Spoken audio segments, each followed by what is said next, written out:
Hello, everybody, and welcome or welcome back to the second shelf. And yes, to another book haul. I called this the May book haul because it's the 1st of May when I filmed this, but technically it's an April book haul because I bought all the books in April. But somehow May book haul sounded cheerful. I don't know why, maybe because I love the month of May. Enough of the public service announcement. Onto the book. And the first one is not even a book I bought. So there you go. This video is a mess. And that is Sea People, The Puzzle of Polynesia by Christina Thompson, first published in 2019. And I raved about this book last year when I read it. I read it together with Heidi from my reading life, and it is just what it says on the tin. It is the story of the people who live on these islands that we call Polynesia. And it's fascinating. It also talks about the European influence and when the Europeans, quote unquote, discovered Polynesia. I mean, they didn't discover anything. There were people living there, but that's how we call it. When we see something for the first time, we say we discovered it. Well, we didn't. So it's absolutely fascinating. And Christina Thompson is married to a Maori from New Zealand. So there is also some personal aspects in this and the people she talked to, but it's not a memoir at all. It is really the history of the Polynesian people. Why am I showing you this? When I talked about this book last year, Christina Thompson reached out to me and asked me, because I read it on script, I think, or at least certainly as an ebook. I didn't have a copy. She reached out to me and asked me whether I would like to receive a copy. And of course I said yes. And so she got in touch with her publisher, and it took a while. To her dismay, I have to say, it's not her fault. But finally, I think last month or something, the book came, and I'm really happy, and I'm going to reread it. As you know, rereading is one of my goals, and I think it's a perfect fit. That's why I'm also showing it in May, because May is American, Asian, and Pacific Islander Heritage Month, and you might have quite some Asian literature, but Pacific Islander literature is maybe not that easy to find for you, I don't know. And if you're interested in the Pacific Islander part of the American, Asian, and Pacific Islander Heritage Month, excuse me, then you might want to pick this up because it gives you the history of the Pacific Islands. So it's a great book. And thank you again, Christina, for going through the trouble and sending it to me.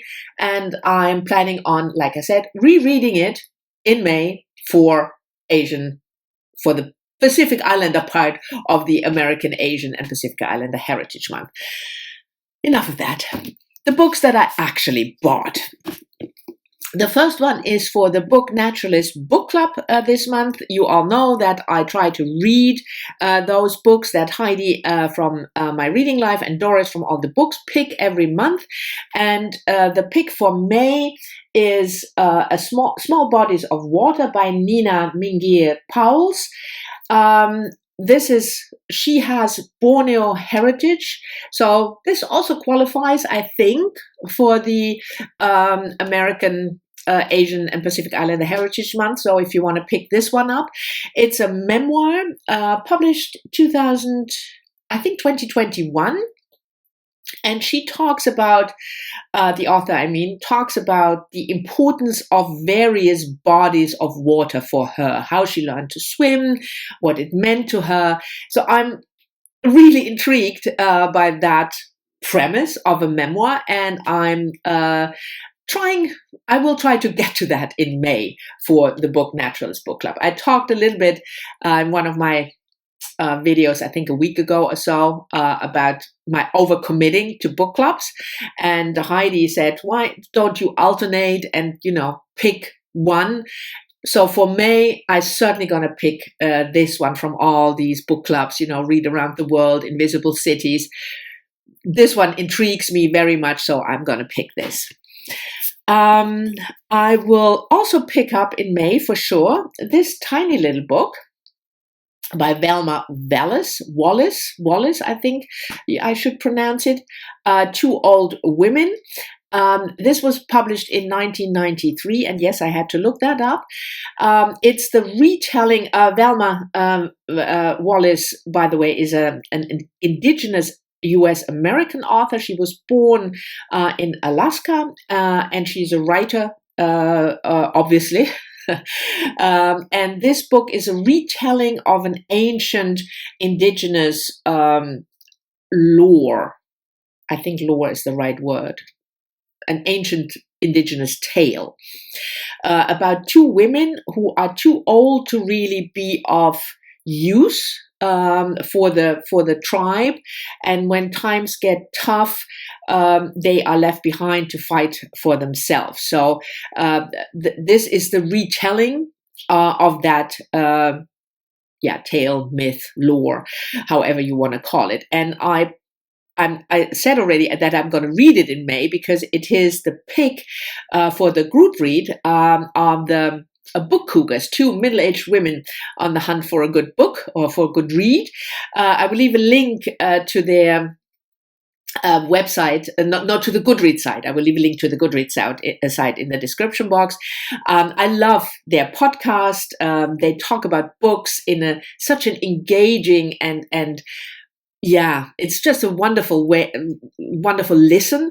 They also go, visit bookstores, talk about authors, have author interviews, and they have a group read each quarter. And this one is the group read for the second quarter. And on the 15th of May, there is a Zoom chat about the book. And I would like to participate in the Zoom chat, even though time-wise, it's a bit difficult for me. It's on a Sunday, and then 1 a.m. my time, so Monday morning, 1 a.m. I wasn't able to stay up last time, but I don't have an appointment really early Monday morning, so maybe this time I will be able to stay up. We'll see. The next one is for a buddy read with Kathleen and Adam. And Adam picked this one for our May buddy read, 3 by Anne Quinn. And I have to again look up when this was published, 1966. Anne Quinn was a writer who committed suicide really young when she was only 37, beginning of the 1970s. And this is one of her also not too huge novels. I had not heard of this author before. I had never read her. Adam came up with this suggestion, and I thought it was fabulous. Always wonderful to discover somebody new.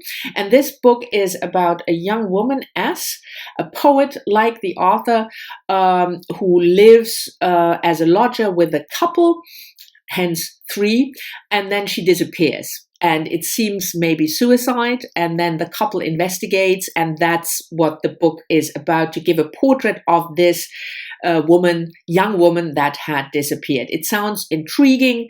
It's a stream of consciousness. That's what I understood. Partly it's these a stream of consciousness, short snippets, and then it's more traditionally told. So I don't really know what to expect. We have our first check-in, I think Monday the 9th. We will read it in a week. And then I picked up a book from a Trinidadian author, Butterfly in the Wind by Lakshmi Persad.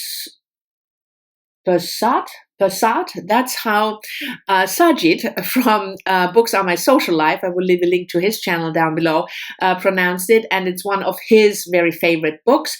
He is from Trinidad, not only from, he lives in Trinidad, and this is the story, the fictionalized story of this author growing up in Trinidad. I'm trying always trying, to sort of expand my very Western white perspective. And I love Saajid's channel. I will leave also a link to a video that he made about his Indo-Caribbean identity, which was absolutely fascinating and helpful for stupid people like me.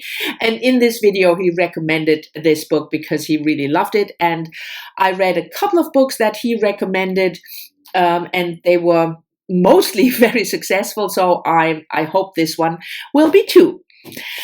Then I picked up another memoir. Let me check whether this was for, it might be a buddy read, a potential buddy read with Heidi from my reading life, but I wanted to pick this up anyway. The Ungrateful Refugee by Dina Nayeri.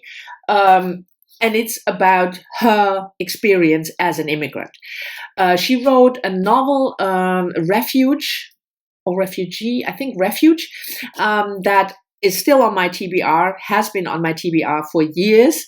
I think I bought this novel right when it came out, and it must be 4 or 5 years ago. It was before Corona. So it's funny how COVID sort of is a measurement of time, at least for me.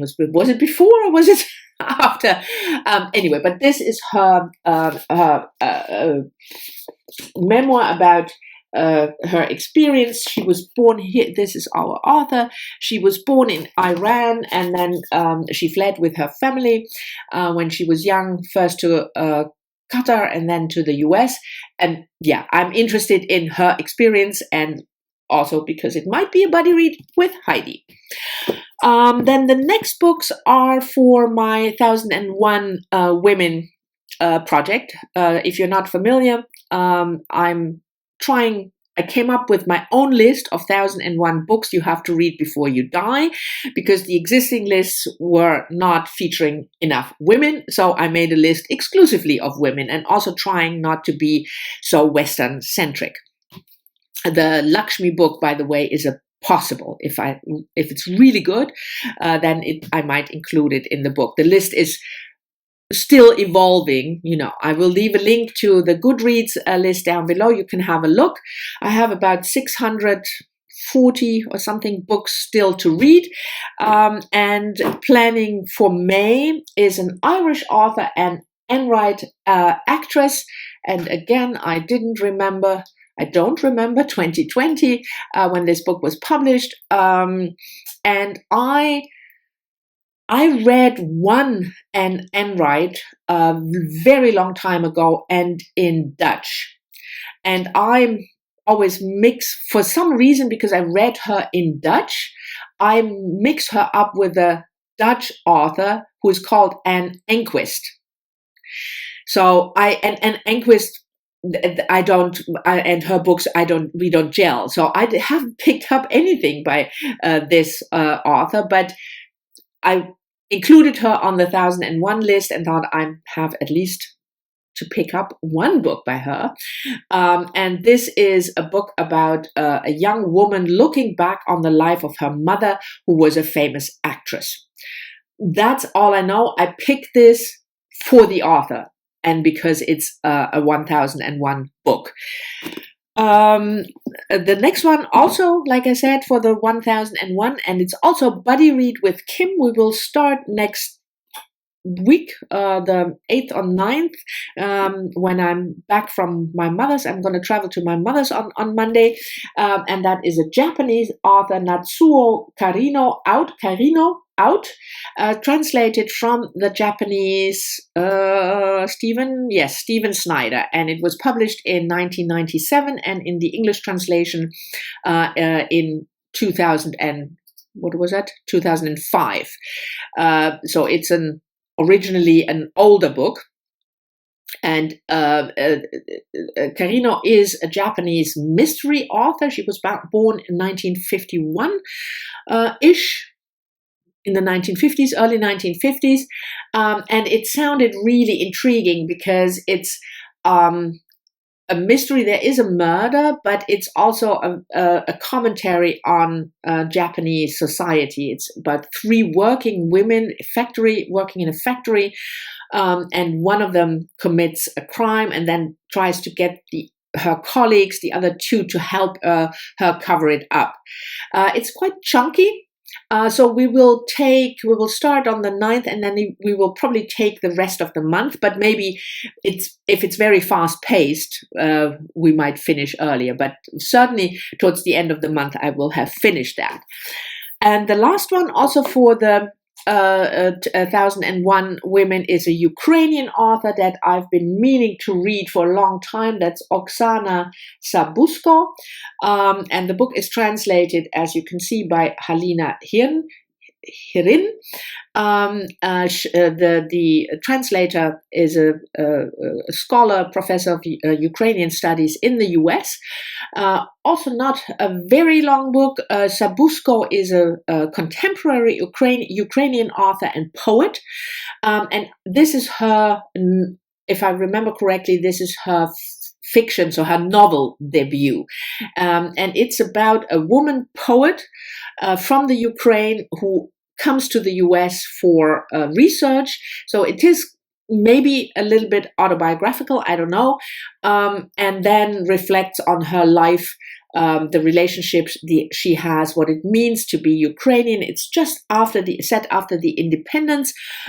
So, I mean, it's very topical, of course, but to be honest, that's not the reason I picked it. It was on the list for the 1001. And when I saw it, I thought, yes, of course, Ukraine is on your mind at the moment. So that's why I picked this book. So these are the books that I bought in April for the May book haul. Let me know whether you read any of the books. Thank you very much for watching. I hope you've enjoyed it. As always, I'm looking forward to your comments, and I'm, for a change, all caught up. So that will probably change pretty soon, especially because I'm not here next week. But anyway, you know that I always look forward to your comments, even though it might take me a while to answer. And I'll see you all soon in the next one, and happy May to you all.